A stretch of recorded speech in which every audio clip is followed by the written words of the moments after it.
Sveiki visiem! Lāči Latvijā ir realitāte, ar kuru nedrīkst vairs nerēķināties nekādā no veidiem. Dodoties mežā, jāņem vērā, ka pastāv iespēja satikties ar patiešām meža saimnieku, kurš ir ļoti ziņkārīgs, spēcīgs un ļoti veikls plēsējs, kurš ir ļoti pārliecināts par sevi. Video, ko jūs pēc dažām sekundēm redzēsiet, jau ir atrodams Facebook un citos sociālajos tīklos un stāsta par kādu gadījumu, kad Valkas pusē mērnieku nepajokam pārbiedējusi lāceni ar lācēniem.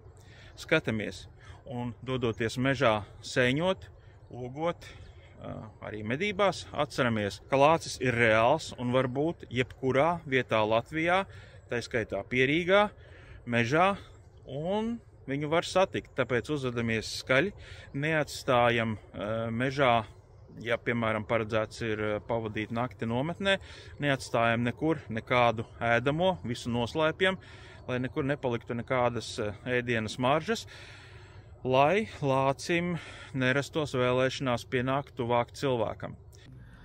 Es tagad braucu filmēt uz Rīgas domi par medībām pilsētām, bet man vakar atsūtīja vienu video, kas jau cirkulē arī Facebookā un citos sociālos tīklos par to, ka kādu mērnieku pēc mums esošās informācijas Valkas, netālu no Valkas, ir pārsteigusi lāceni ar lācēniem.